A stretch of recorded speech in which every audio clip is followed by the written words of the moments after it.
আমার নাম বিন্দু। আমরা কলকাতা ছোট একটা শহরে থাকি। আমার সৌন্দর্য দেখে সবাই বলতো তোর জীবনে রাজপুত্র আসবে, কারণ আমি নাকি দেখতে পরীর মতো সুন্দরী ছিলাম। সবাই বলতো তোর ভাগ্য অনেক ভালো রে, তোর শ্বশুরবাড়িকে তুই উজ্জ্বল করে রাখতে পারবে। তাদের মুখে এরকম প্রশংসা শুনে আমার খুব ভালো লাগতো। কিন্তু আমার জীবনে এমন এক ঘটনা ঘটল যা আমার সব স্বপ্নকে শেষে করে দিল। আসলে আমরা এক ভাই এক বোন। আমার দাদার নাম দিলীপ। আমাদের দুজনের মধ্যে বয়সে তফাৎটা বেশ অনেকটাই, প্রায় 10 বছরের। আমি যখন সবেমাত্র স্কুল ডিঙ্গে কলেজ পা দিয়েছি, দাদা তখন বিশ্ববিদ্যালয় শেষ বর্ষের ছাত্র। দাদা ছিল আমার পৃথিবী। ছোটবেলা থেকে বেড়ে উঠেছি দাদার হাত ধরে। আমার কাছে দাদা শুধু বড় ভাই ছিল না, ছিল আমার সবচেয়ে দাঁতের বন্ধু। আমার পরামর্শদাতা, আমার নায়ক। দাদা দেখতে অনেক সুদর্শন ছিল, লম্বা ফর্সা, ঘন কালো চুল আর মায়াবী এক জোড়া চোখ। ভার্সিটির অনেক মেয়েই দাদার জন্য পাগল ছিল, কিন্তু দাদার চোখে আমি শুধু একজনকে দেখেছিলাম, তৃষা বৌদিকে। তৃষা বৌদি ছিলেন দাদার সহপাঠী। কি যে অপূর্ব দেখতে ছিলেন তিনি, যেন সাক্ষাৎ কোনো দেবী। লম্বা চুল, টানাটানা চোখ, আর তার হাসিতে মুক্ত ঝরে পড়ত। আমি দাদাকে প্রায়ই বলতাম, দাদা বৌদি কিন্তু ভারী মিষ্টি, তুমি তাড়াতাড়ি তাকে আমাদের বাড়ির বউ করে নিয়ে এসো। আমার একজন খেলার সাথে হবে। দাদা আমার কথা শুনে হাসতো, বলতো, পাগলি, আগে পড়াশোনা তো শেষ হোক, তারপর একদিন ঠিক নিয়ে আসব। তবে এখন বাড়িতে বাবা মাকে একদম কিছু বলবি না কেমন? আমি মাথা নেড়ে সম্মতি দিতাম। আমার আর তর সইত না। আমি মনে মনে দিন গুনতাম কবে তৃষা বৌদি আমাদের বাড়ি আলো করে আসবে। দাদার পড়ার টেবিলে আমি প্রায় তৃষা বৌদির ছবি দেখতাম। দাদা লুকিয়ে রাখত বইয়ের ভাজা। আমি দেখে ফেললে দাদা লজ্জায় লাল হয়ে যেত। আমাদেরই ভাই বোনের খুনসুটি দেখতে আমার খুব ভালো লাগত। অবশেষে সেই দিন এলো। দাদার অনার্স শেষ হলো, একটা ভালো ফল নিয়ে সে এক থেকে বেরোলো। আমাদের পুরো পরিবারে আনন্দের বন্যা বয়ে গেল। বাবা মা দাদার ভবিষ্যৎ নিয়ে অনেক স্বপ্ন দেখতেন। একদিন সন্ধ্যায় যখন সবাই একসাথে বসে চা খাচ্ছে, দাদা ইতস্তত করে বাবা মাকে তার ভালোবাসার কথা জানাল। সে বলল, বাবা মা, আমি একটি মেয়েকে ভালোবাসি, তার নাম তৃষা, আমি তাকেই বিয়ে করতে চাই। আমি আড়াল থেকে সব শুনছিলাম আর উত্তেজনায় আমার হৃৎপিণ্ড ধুকভুক্ত করছিল। বাবা মা প্রথমে একটু অবাক হলেও দাদার মুখের দিকে তাকিয়ে তারা রমত করতে পারলেন না। তারা জানতেন আমার দাদা কতটা তার দায়িত্ববান, সে কখনো ভুল সিদ্ধান্ত নিতে পারে না। বাবা বললেন, ঠিক আছে, তোর পছন্দই আমাদের পছন্দ। মেয়েটির পরিবারের সাথে আমরা কথা বলবো। এরপর সব খুব দ্রুত ঘটে গেল। দুই পরিবারের মধ্যে কথা হলো, দিন তারিখ পাকা হলো। আমাদের বাড়িতে বিয়ের ধুম লেগে গেল। কত আনন্দ, কত আয়োজন। আমি যেন আকাশের চাঁদ হাতে পেলাম। আমার একমাত্র দাদার বিয়ে, আমার আনন্দের কোনো সীমা ছিল না। গায়ে হলুদ, বিয়ে, বৌভাত, প্রতিটি অনুষ্ঠানে বাড়িটা যেন উৎসবে মেতে উঠেছিল। অবশেষে তৃষা বৌদি আমাদের বাড়ির বউ হয়ে এলেন। কি যে সুন্দর লাগছিল তাকে! লাল বেনারসিতে বাড়িটা যেন তার উপস্থিতিতে আরও উজ্জ্বল হয়ে উঠল। সবাই বৌদির রূপে গুণে মুগ্ধ। আত্মীয় স্বজন, পাড়া প্রতিবেশী সবাই দাদাকে বলতো, দিলীপ, তুই ভাগ্যবান, একেবারে লক্ষ্মী প্রতিমা পেয়েছি, ওকে কোনোদিন কষ্ট দিস না। দাদা বৌদির দিকে তাকিয়ে হাসত। সেই হাসিতে ছিল রাজ্যের সুখ আর ভালোবাসা। আমার মনে হতো পৃথিবীতে এর চেয়ে সুখী পরিবার আর হতে পারে না। বিয়ের পর প্রথম কয়েকটা মাস যেন স্বপ্নের মতো কেটে গেল। দাদার বৌদির ভালোবাসা দেখে আমাদের চোখ জুড়িয়ে যেত। বৌদি খুব অল্প সময়ে আমাদের পরিবারের একজন হয়ে উঠেছিল। মায়ের সাথে রান্নাঘরে কাজ করত, বাবার জন্য চা বানিয়ে দিত, আর আমার সাথে রাজ্যের গল্প জুড়ে দিত। আমি বৌদির চুলের বেনি করে দিতাম, আর বৌদি আমাকে নতুন নতুন রান্না শেখাত। বাড়িটা সবসময় হাসি খুশিতে ভরপুর থাকত। এরই মধ্যে দাদা একটা বেসরকারি কোম্পানিতে ভালো বেতনে চাকরি পেল। সকাল 10টায় অফিসে যেত আর ফিরত বিকেল 5টায়। জীবনটা একটা সুন্দর ছন্দে চলছিল। দাদা চাকরি পাওয়ায় আমাদের সংসারে আরও সচ্ছলতা এলো। বাবা মা খুব খুশি হলেন।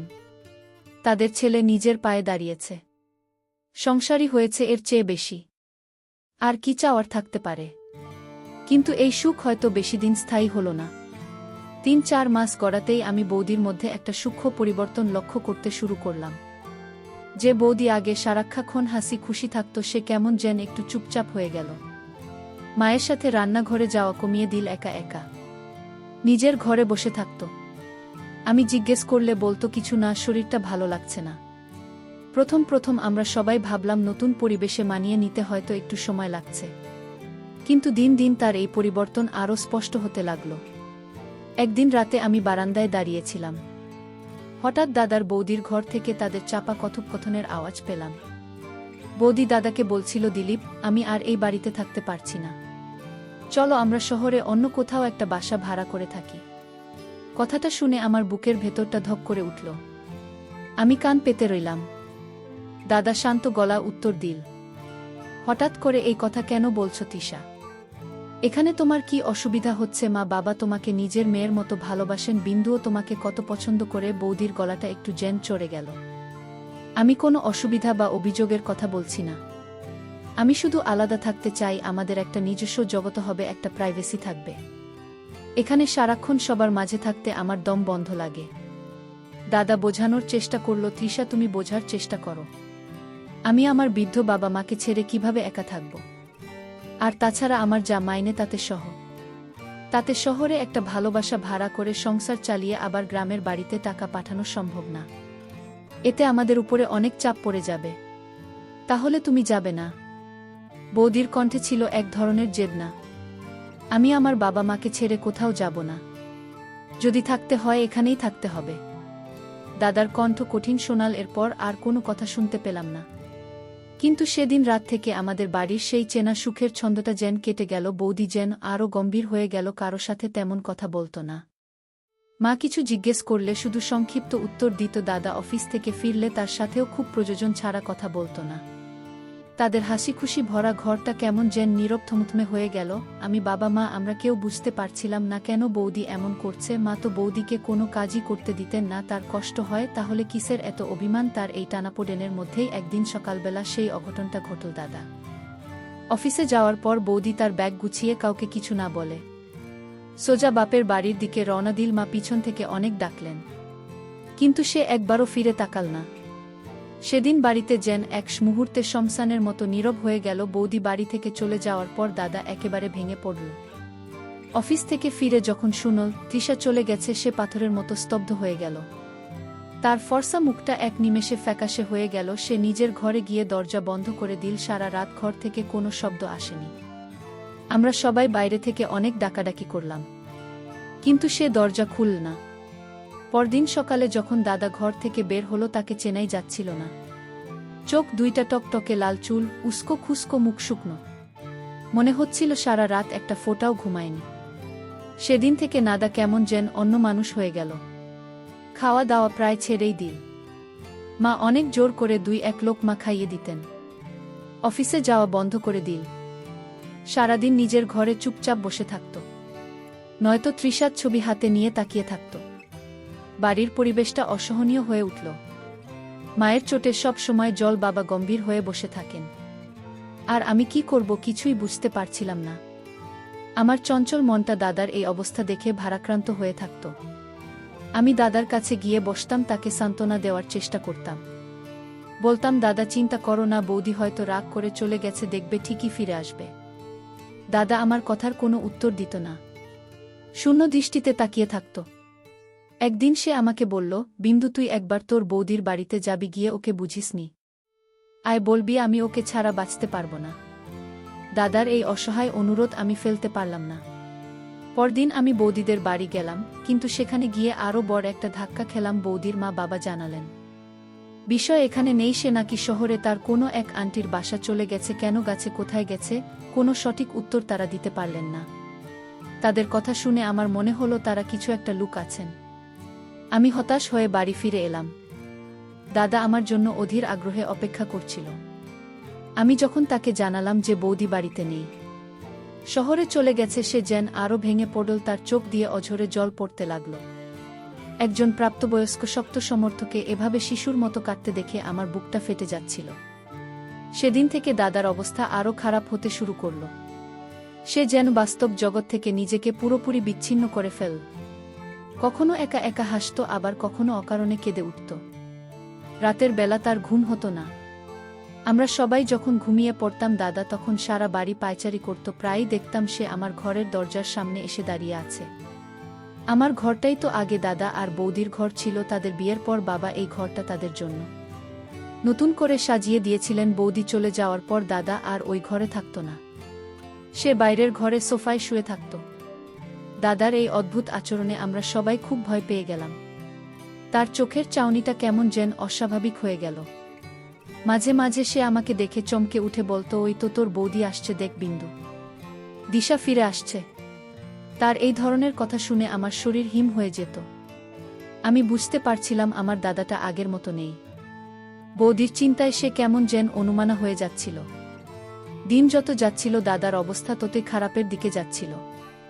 একদিন সকালে আমি ঘুম থেকে উঠে ঘর থেকে বের হতে গিয়ে দেখি দাদা আমার ঘরের দরজার সামনে নিজেদের শুইয়ে আছে, একটা পাতলা চাদর গায়ে জড়ানো। শীতে কাঁপছে। আমি আটকে উঠে তাকে ডাকলাম, দাদা দাদা তুমি এখানে শুয়ে আছো কেন? কি হয়েছে তোমার? ঘরে চলো। দাদা আমার দিকে কেমন একটা ঘোর লাগা চোখে তাকাল, তারপর ফিসফিস করে বলল, এটা তো আমার তৃষার ঘর ছিল। এই ঘর ছেড়ে আমি কোথাও যাব না, এখানেই আমার তৃষার গন্ধ লেগে আছে। তার কথা শুনে আমার কান্না পেয়ে গেল। আমি বুঝতে পারছিলাম দাদার মানসিক অবস্থা একেবারে ঠিক নেই। সে বাস্তব আর কল্পনার মধ্যে পার্থক্য করতে পারছে না। আমি দাদাকে ধরে তোলার চেষ্টা করলাম। সে কিছুতেই উঠবে না। তার এক কথা, সে এখানেই থাকবে। অনেক কষ্টে মা আর আমি মিলে তাকে ধরে বাইরের ঘরে নিয়ে গেলাম। সেদিন থেকে দাদার মানসিক অস্থিরতা আরও বেড়ে গেল। সে ঠিকমতো খাওয়া দাওয়া করত না, স্নান করত না। আমরা কিছু বললেই খেপে যেত। তার একটাই কথা, আমার তৃষাকে এনে দাও, তাহলেই আমি সব করব। আমার হাসি খুশি প্রাণ অচ্ছল দাদাটা এভাবে চোখের সামনে তিলে তিলে শেষ হয়ে যাচ্ছে। এটা আমি আর সহ্য করতে পারছিলাম না। আমি বাবাকে বললাম, বাবা দাদাকে একজন ভালো ডাক্তার দেখানো দরকার। আমার মনে হচ্ছে দাদার মানসিক সমস্যা হয়েছে। বাবা দীর্ঘশ্বাস ফেলে বললেন, আমিও তো তাই ভাবছি, কিন্তু ওকে তো বাড়ি থেকেই বের করা যায় না। ডাক্তারের কাছে নিয়ে যাব কি করে? আমি ঠিক করলাম আমাকে কিছু একটা করতে হবে। আমি ইন্টারনেট ঘেঁটে শহরে একজন ভালো মনোরোগ বিশেষজ্ঞর খোঁজ নিলাম। তারপর একদিন দাদার মনটা একটু ভালো দেখে আমি তার কাছে গিয়ে বসলাম। খুব নরম সুরে বললাম, দাদা চলো না, আমরা একদিন শহর থেকে ঘুরে আসি, তোমাকে একজন ডাক্তারের কাছে নিয়ে যাব। ডাক্তার কিছু ওষুধ দিলেই দেখবে তোমার সব কষ্ট কমে যাবে আর বৌদিও তাড়াতাড়ি ফিরে আসবে। ডাক্তারের কথা শুনেই দাদা খেপে গেল। আমি কোনো ডাক্তারের কাছে যাব না। আমি অসুস্থ নই। আমি ঠিক আছি। তোরা আমাকে অসুস্থ প্রমাণের চেষ্টা করছিস। তুই শুধু আমার তৃষাকে এনে দে, আর কিছু চাই না আমি হাল ছাড়লাম না। আমি জানতাম বৌদির নাম শুনলেই দাদা দুর্বল হয়ে পড়ে। আমি বললাম, দাদা তুমি যদি ডাক্তারের কাছে না যাও তাহলে তো তুমি কোনোদিনও সুস্থ হবে না। আর তুমি সুস্থ না হলে বৌদি ফিরে এসে কি দেখবে? তুমি কি চাও বৌদি তোমার এই অবস্থা দেখুক? তুমি ডাক্তারের কাছে গেলেই দেখবে বৌদি ঠিক চলে আসবে। শেষের কথাটা দাদার মনে কিছুটা প্রভাব ফেল। সে আমার দিকে কিছুক্ষণ তাকিয়ে রইল। তারপর হঠাৎ করে বলল, তুই যদি আমার একটা কথা রাখিস তাহলে আমি ডাক্তারের কাছে যেতে পারি। আমি যেন আধার সমুদ্রে এক চিলটে আলোর দেখা পেলাম। আমি সাথে সাথে বললাম, কি কথা দাদা বলো, আমি তোমার সব কথা রাখব, শুধু তুমি একবার চল আমার সাথে। দাদা রহস্যময় হাসি হেসে বলল, এখন বলবো না, রাত্রে বলব। আমি দাদার এই অদ্ভুত কথায় কিছুটা দ্বিধায় পড়লাম, কিন্তু তখন আমার একমাত্র লক্ষ্য ছিল দাদাকে ডাক্তারের কাছে নিয়ে যাওয়া। তাই আমি আর দ্বিরুক্তি না করে রাজি হয়ে গেলাম। বললাম, ঠিক আছে তাই হবে। তাহলে এখন চলো, আমরা তৈরি হয়নি।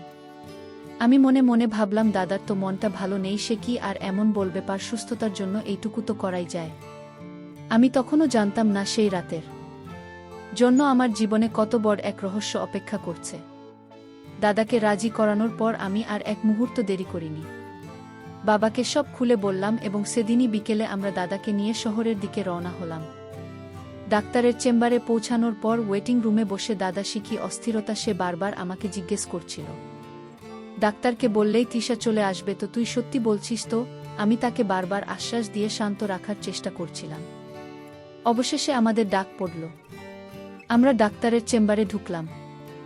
ডাক্তার ছিলেন একজন মধ্যবয়স্ক অত্যন্ত ভদ্রলোক। তিনি দাদাকে তার সামনে বসতে বললেন। দাদা বসতে না বসতেই ডাক্তারকে বলল, আপনি কি আমার স্ত্রীকে ফিরিয়ে দিতে পারবেন? ও আমাকে ছেড়ে চলে গেছে। ডাক্তার মৃদু হেসে বললেন, আপনি শান্ত হয়ে বসুন, আমি আপনার সব কথা শুনব। এরপর ডাক্তার প্রায় আধ ঘন্টা ধরে দাদার সাথে কথা বললেন।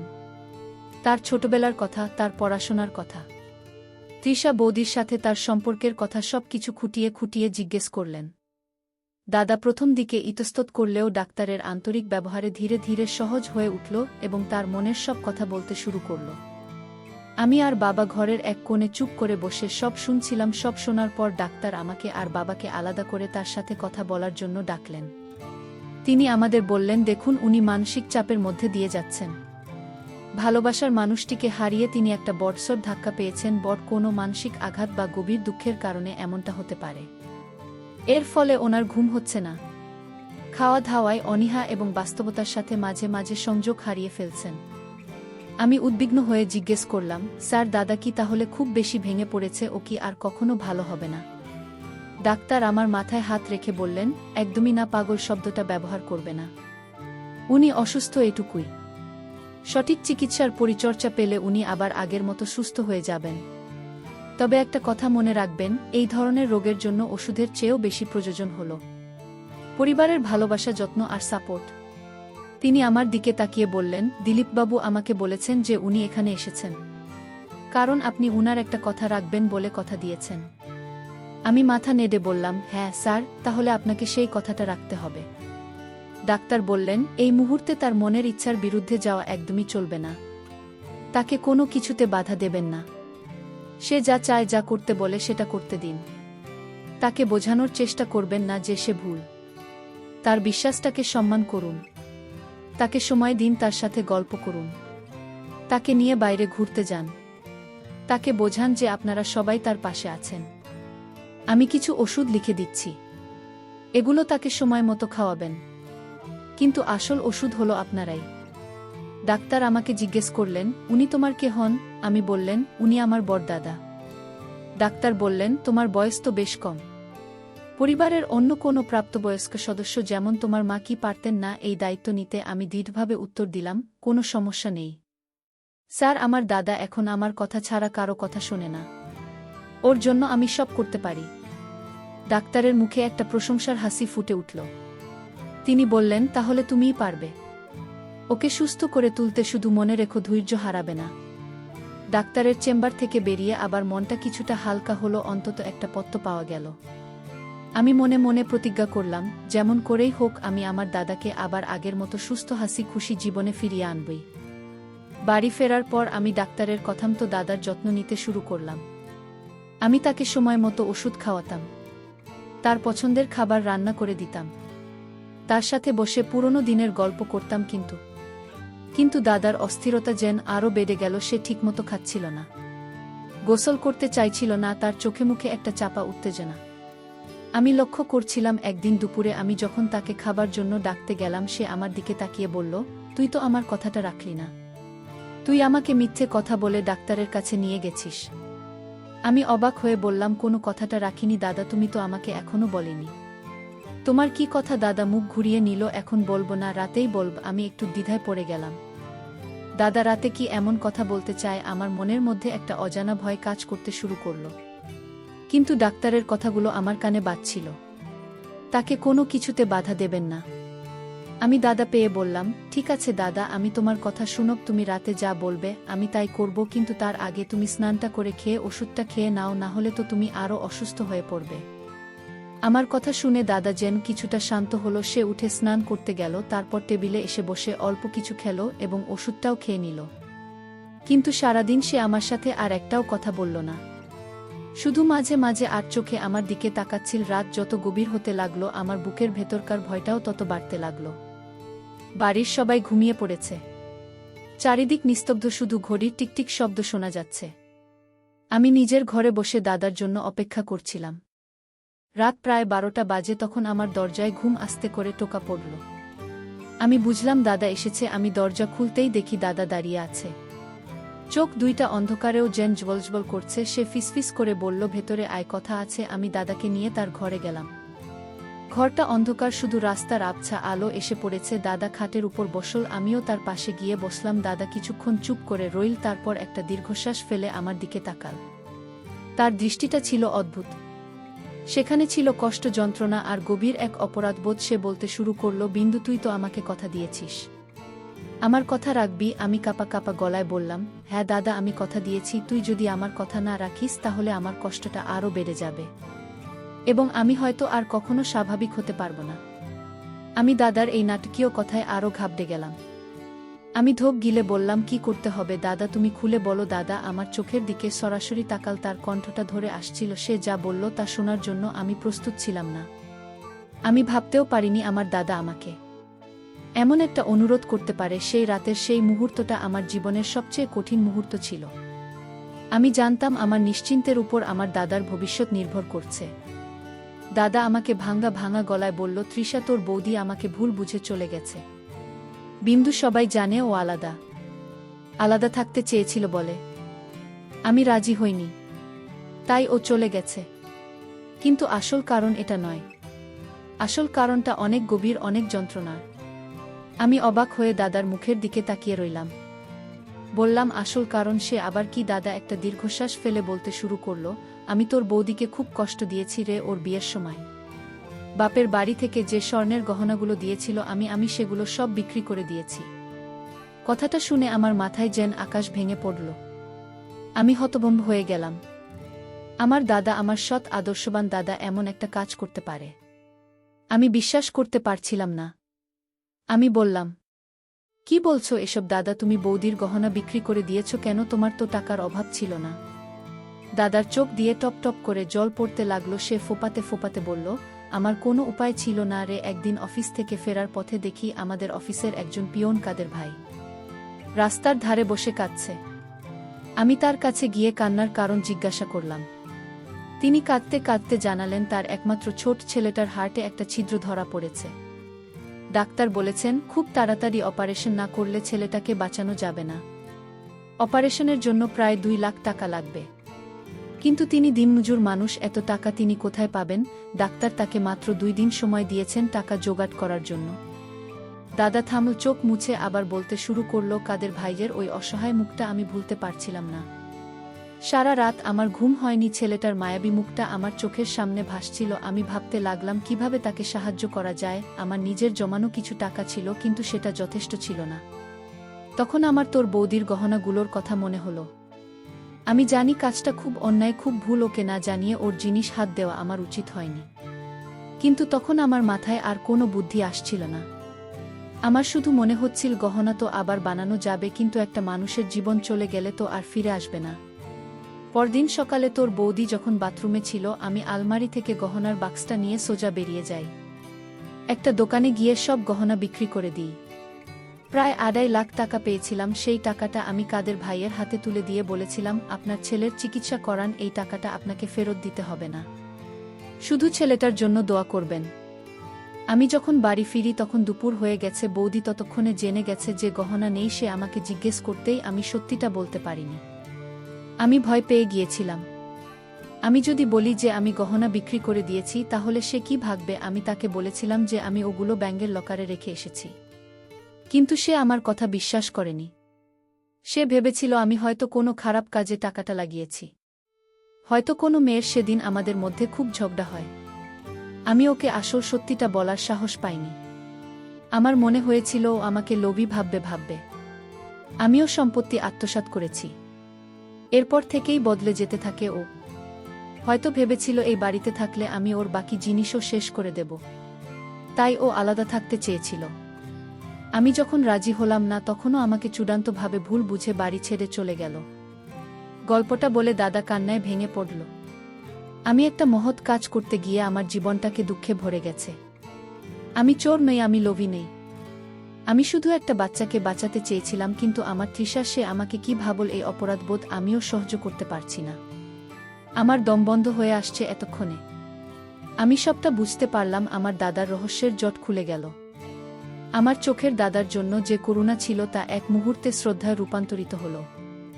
আমার দাদা পাগল নয়, সে একজন মহৎ মানুষ। সে অপরাধী নয়, সে পরিস্থিতির শিকার। তার অসুস্থতার কারণ মানসিক নয়। তার অসুস্থতার কারণ হল তীব্র অপরাধবোধ আর তার ভালোবাসার মানুষের কাছ থেকে পাওয়া ভুল বোঝাবুঝি। আমার বুকটা দাদার জন্য গর্বে ভরে উঠল। আমি দাদাকে বললাম, তুমি কোনো অন্যায় করনি দাদা, তুমি একটা মহাযজ্ঞ করেছ, তুমি একটা মানুষের জীবন বাঁচিয়েছ। বৌদি সবটা জানে না, তাই তোমাকে ভুল বুঝেছে। তুমি চিন্তা করো না, আমি সব ঠিক করে দেব। দাদা আমার দিকে তাকাল, কিভাবে করবি? আমি বললাম, আমি বৌদির কাছে যাব। আমি তাকে সবটা খুলে বলবো। আমি তাকে ফিরিয়ে আনবি। দাদার চোখে আমি প্রথমবারের মতো এক ঝলক আশা দেখতে পেলাম। পরদিন খুব সকালে আমি কাউকে কিছু না বলে বেরিয়ে পড়লাম। আমার একমাত্র লক্ষ্য ছিল তৃষা বৌদিকে খুঁজে বের করা। বৌদিদের গ্রামের বাড়িতে গিয়ে লাভ নেই। আমি জানতাম। আমি সোজা শহরের দিকে রওনা দিলাম। মনে মনে ভাবলাম নিশ্চয় বৌদির মা জানেন সে কোনো আংটির বাসায় উঠেছে। অনেক চেষ্টার পর বৌদির মায়ের কাছ থেকে আমি সেই ঠিকানা তো জোগাড় করতে পারলাম। প্রায় দুপুর নাগাদ আমি সেই বাসায় গিয়ে পৌঁছলাম। কলিং বেলাল চাপার পর যে দরজাটা খুলল সে আর কেউ নয়, আমার তৃষা বৌদি। আমাকে দেখে সে যেন ভূত দেখার মতো চমকে উঠল, তার মুখটা শুকিয়ে এতটুকু হয়ে গেছে। দেখেই বোঝা যাচ্ছে সেও ভালো নেই। সে আমাকে ভেতরে আসতে বলল। আমি ড্রয়িং রুমে বসলাম। ঘরের মধ্যে একটা অস্বস্তিকর নীরবতা। কিছুক্ষণ পর বৌদি নীরবতা ভাঙল। কেমন আছিস বিন্দু? বাড়ির সবাই কেমন আছে? তোর দাদা? শেষ প্রশ্নটা করতে গিয়ে তার গলাটা ধরে এলো। আমি আর নিজেকে সামলাতে পারলাম না। আমি বললাম, দাদা ভালো নেই। বৌদি একদম ভালো নেই। সে তোমার জন্য প্রায় দিশাহারা, খাওয়া ঘুম সব ছেড়ে দিয়েছে, দিন রাত শুধু তোমার নাম জপছে। আমার কথা শুনে বৌদির চোখ ছলছল করে উঠল। সে বলল, আমার কি করার ছিল বল? সে এমন করল কেন? আমার এত স্বাদের গহনাগুলো। আমি তাকে থামিয়ে দিয়ে বললাম, দাদা কোনো অন্যায় করেনি বৌদি, সে তোমাকে ঠকায়নি, সে একটা মহৎ কাজ করেছে। এরপর আমি দাদাকে বলা সেই রাতের সব কথা, কাদের ভাইয়ের অসুস্থ ছেলের কথা, টাকার জন্য দাদার অসহায়ত্বের কথা, সবকিছু এক নিঃশ্বাসে বৌদিকে খুলে বললাম। সব শুনে বৌদি পাথরের মতো নিশ্চল হয়ে গেল, তার চোখ দিয়ে অঝোর ধারায় জল পড়তে লাগল। সে বিটবিট করে বলতে লাগলো, আমি এ কি করেছি? আমি আমার স্বামীকে চিনতে এত বড় ভুল করলাম। সে এত বড় একটা কাজ করেছে, আর আমি তাকে চোর জুয়াডি ভেবে কত কি বলেছি। আমি নিজেকে কখনো ক্ষমা করতে পারবো না। সে কান্নায় ভেঙে পড়ল। আমি তাকে সান্ত্বনা দিয়ে বললাম, এখন আর কি দেখি হবে বৌদি, যা হওয়ার হয়ে গেছে। এখন তুমি বাড়ি চলো, দাদার তোমাকে খুব দরকার। তুমি পাশে থাকলেই দাদা আবার সুস্থ হয়ে উঠবে। বৌদি আর এক মুহূর্ত দেরি করল না। সে তার আন্টিকে সব বুঝিয়ে বলে সামান্য জিনিসপত্র গুছিয়ে নিয়ে আমার সাথে বেরিয়ে পড়ল। আমরা যখন বাড়ি পৌঁছলাম তখন সন্ধ্যা হয়ে গেছে। দাদা বাইরের ঘরের সোফায় সেই একইভাবে শূন্য দৃষ্টিতে বসেছিল। আমরা ঘরে ঢুকতেই বৌদিকে দেখে সে যেন নিজের চোখকে বিশ্বাস করতে পারল না। সে উঠে দাঁড়াল, তার মনটা কাঁপছিল। সে ফিসফিস করে ডাকল, তৃষা। বৌদি দৌড়ে গিয়ে দাদাকে বলল, আমি ফিরে এসেছি, আমাকে ক্ষমা করে দাও। আমি তোমাকে বুঝতে পারিনি, তুমি এত মহান। আর আমি দুজনের চোখ দিয়েই তখন জলের ধারা। সেই দৃশ্য দেখে আমার আর বাবা মায়ের চোখেও জল চলে এলো। সেটা ছিল দুঃখের নয়, পরম আনন্দের অশ্রু। দীর্ঘদিন পর আমাদের বাড়িতে যেন আবার প্রাণের সঞ্চার হলো। বৌদি ফিরে আসার পর দাদা যেন নতুন জীবন ফিরে পেল। বৌদির সেবা যত্নে, ভালোবাসায় সে ধীরে ধীরে সুস্থ হতে শুরু করল। সে আবার হাসতে শিখল, কথা বলতে শিখল। কয়েক সপ্তাহের মধ্যেই সে পুরোপুরি স্বাভাবিক হয়ে গেল এবং তার চাকরিতেও পুনরায় যোগদান করল। কিছুদিন পর সেই কাদের ধাই তার সুস্থ ছেলেকে নিয়ে আমাদের বাড়িতে এসেছিলেন। তিনি দাদার পায়ে পড়ে কেঁদে ফেলেছিলেন এবং কিছু টাকা এনেছিলেন। ধার শোধ করার জন্য দাদা তাকে ধরে বলেছিলেন, এই টাকাটা আমার নয়, এটা আপনার ছেলের নতুন জীবনের জন্য আমার উপহার। সেদিন বৌদির চোখে আমি দাদার জন্য যে শ্রদ্ধা আর ভালোবাসা দেখেছিলাম তা অমূল্য। বাড়িটা আবার আগের মতো হাসি আনন্দে ভরে উঠল। আমি আমার দাদাকে ফিরে পেয়েছি। আমার বাড়ি তার প্রাণ ফিরে পেয়েছে। আমি বুঝতে পেরেছি সত্যিকারের ভালোবাসার মহৎ কাজের কাছে কোনো রহস্যই গোপন থাকে না। একদিন না একদিন তা প্রকাশ পাবেই। আমার দাদার আসল রহস্য ছিল তার বিশাল হৃদয়ের মহত্ব। এই গল্প আমাদের এটাই শেখায় যে ভুল বোঝাবুঝি ও সঠিক যোগাযোগের অভাব একটি সম্পর্ককে কতটা ক্ষতিগ্রস্ত করতে পারে। জীবনে কঠিন সময় ভেঙে না পড়ে পরিবারের পাশে থাকা এবং প্রয়োজনে বিশেষজ্ঞের সাহায্য নেওয়া কতটা জরুরি, কারণ সবকিছু শেষে সততা আর ভালোবাসারই জয় হয়। আজকের গল্পটি আপনাদের কেমন লাগলো তা অবশ্যই কমেন্ট করে জানাবেন। আপনাদের প্রতিটি মতামত আমাদের জন্য অনেক মূল্যবান। এমনই সুন্দর সুন্দর গল্প শুনতে আমাদের চ্যানেলটি সাবস্ক্রাইব করে পাশে থাকার অনুরোধ রইল। ধন্যবাদ।